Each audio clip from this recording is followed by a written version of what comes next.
They said some scrolls were lost to time, but what if AI just found what wasn't meant to be read? In 2021, archaeologists risked everything to reach a cave sealed for 60 years. What they uncovered wasn't just scripture, it was a story buried on purpose, written in Greek, marked in Hebrew, hidden for a reason. Then the machine stepped in. They filled the blanks, decoded the silence. What they revealed? You're not ready. AI just cracked the Dead Sea Scrolls, and it's worse than we thought. Silence has been replaced by something louder, and for those holding on to old certainties, things are about to get uncomfortable. When archaeologists dropped into a Judean cave in 2021, they weren't just searching for bones or pottery. They were after something deeper, something that had been buried under dust and time for over 60 years. What they uncovered was only the beginning. The real shock would come later, when artificial intelligence stepped in to piece things together. We'll get to that, but first, let's look at where it all started. To get into the cave, researchers had to rappel straight down a steep 80-meter drop from the cliff's edge. It wasn't just risky, it was physically demanding. But for Oren Abelman and his team at the Israel Antiquities Authority, the effort was worth it. Hidden deep in those rocks were fragments of ancient texts. And not just any texts, these were pieces of the Dead Sea Scrolls, small, brittle scraps that had somehow survived centuries of heat, decay, and silence. Abelman admitted that what they found wasn't much in size. These are tiny scraps, he said, but even scraps can say a lot when placed in the right order. The team managed to reassemble some of them like a jigsaw puzzle. Slowly, phrases and meanings began to return to life, offering a rough idea of what once was. The cave where all this happened is known officially as Cave 8, but most call it something else, the Cave of Horror. That name wasn't chosen at random. It came from what was found inside. Back in the 1950s and 60s, explorers like Professor Yigal Yadin and Professor Yohanan Aharoni had already investigated the site. Even the local Bedouins in the Negev region had taken interest in it. Their finds painted a haunting picture. Around 35 CE, during the fall of the Bar Kokhba revolt, a group of Jewish men, women, and children had sought shelter in the cave, roughly 40 people in total. Roman forces quickly surrounded the area and camped right above the cliff. With no way out, the people inside faced an impossible choice. They refused to give up. One by one, they died, trapped, thirsty, and forgotten. Their skeletons remained where they fell. That, more than anything, is why the cave earned its grim name. Now, fast forward to the present. These new fragments were pulled from the same cave, and thanks to modern tools, scholars were able to examine them more closely than ever before. But it is not just the human eye studying them anymore. AI has entered the picture, and what it's beginning to reveal might change everything we thought we knew about these ancient texts. Let me walk you through it. Finding anything new in the Cave of Horror seemed unlikely after so many years, but sometimes it is the smallest things hiding in plain sight that change everything. And this time, what looked like nothing more than a smudge in the dust turned out to be far more important. Over 60 years after Professors Yigal Yadin and Yohanan Aharoni explored the cave, researchers went back in with better tools and sharper eyes. The cave's dry, sheltered, and isolated conditions had done a good job preserving anything trapped inside. But even with that, the environment wasn't easy to work in. Dim light and thick layers of dust made it hard to spot anything out of the ordinary. One of the team's archaeobotanists noticed something: faint markings on a cluster of tiny fragments. Nothing about them stood out at first, but after closer examination, those small, dusty pieces revealed traces of ink, signs of lettering that led to an important discovery. They were part of an ancient scroll. It was a subtle clue that could have been missed, but it led to a renewed wave of excitement.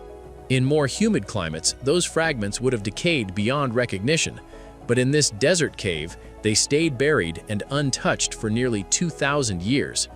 The history of the Dead Sea Scrolls dates back to the 1940s, which was the time the first fragments were uncovered. Most of these scrolls were linked to a community living in Qumran. Many scholars believe this group was called the Essenes. They were a Jewish sect with their own beliefs and writings.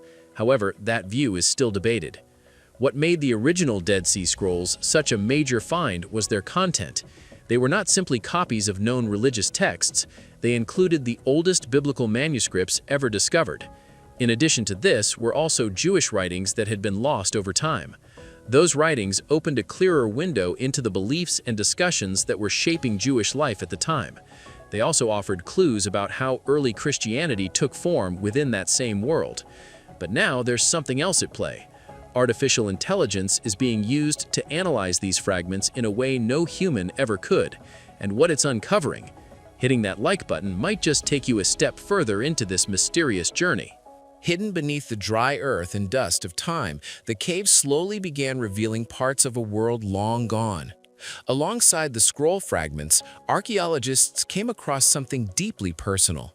Near the cave's entrance, just beneath two flat stones, they uncovered the mummified remains of a child. Estimated to be between 6 and 12 years old, the child's body was placed carefully in a fetal position, its head and torso wrapped in cloth. The feet remained exposed. Clutched in its hands was another piece of fabric. The way the child had been laid to rest suggested someone had buried it with care. Tests later confirmed that the remains were roughly 6,000 years old. This discovery was remarkable not only because of the age, but also because of the state of preservation. The dry air inside the cave kept the body intact and frozen in time. Researchers believe that climate and burial technique had played a role in how well it lasted through the centuries. The small body wrapped and resting just beneath the earth felt like a message from another era. That was not all the team found. Deeper inside the cave, they came across a large woven basket. Its condition was almost flawless. Woven tightly with a shape built for storage, the basket had an estimated volume of about 100 liters. Later analysis dated it to the Neolithic period. In fact, it turned out to be the oldest known basket ever found, as it dated back to nearly 9,000 years. Oren Abelman explained that finds like this gave researchers a new lens into early human development. The basket came from a time known as pre-pottery Neolithic B, a period before ceramics were developed. It was a time when communities in the Near East were slowly shifting away from hunting and gathering. They had started to form early farming villages. This was a key moment in human history. People were beginning to settle down, grow crops, and build permanent homes. The basket wasn't just an object for holding things, it represented a way of life that was taking shape. The cave had offered more than scrolls and old bones. It gave researchers a rare look into how ancient people lived, cared for their young, and stored their food. Every object added something new to the picture. Not everything that survives the past comes in full form. Sometimes it arrives in pieces, small and worn, but still powerful enough to carry meaning. That was the case with the scroll fragments found during the excavation. Though they were only partial, researchers were able to fit some of them together. In total, about 80 individual pieces of parchment were recovered. After closely analyzing them, the team linked them to what is known as the Scroll of the 12, also called the Minor Prophets Scroll. Parts of this same scroll had turned up before. Back in the early 1950s, local Bedouin in the Nahal Heber area stumbled upon similar pieces and later sold them in Jerusalem. What stood out about these recent fragments wasn't just their age or condition, it was the language they were written in. Like earlier finds, these new pieces were written in Greek, not Hebrew. According to researcher Oren Abelman, this was unusual. Most biblical texts uncovered in the Judean desert are in Hebrew or Aramaic. Greek scrolls, especially of this kind, are rare in this region. The writing itself was done by two different scribes, each with a slightly different hand. The content did not match the traditional Septuagint, which is the most widely known Greek translation of the Hebrew Bible. But Abelman explained that the scroll is still related. It appears to be a reworking or a variant of the Septuagint, which suggests that the communities who used these scrolls had their own ways of preserving and interpreting scripture. The texture of the parchment matched earlier pieces found in the same region. This consistency helped confirm that the fragments were part of the same scroll as those discovered decades ago. As for the content, it came from the 12 prophetic books that appear in both the Jewish Bible and the Christian Old Testament. Researchers were able to make out about 11 lines of text from the newly pieced together fragments. Among them were passages from the book of Nahum. That particular section spoke of divine judgment judgment and power, describing a world trembling under the weight of God's anger. Another part of the scroll quoted the book of Zechariah.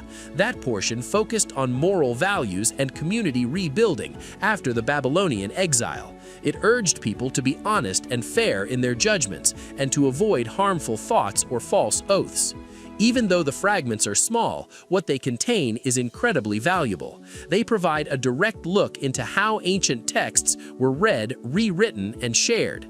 Every word that has survived helps researchers trace how sacred writings moved across time and culture. And in these pieces of parchment, long buried and nearly forgotten, we find a connection to voices that once read and passed them along, line by line, scroll by scroll.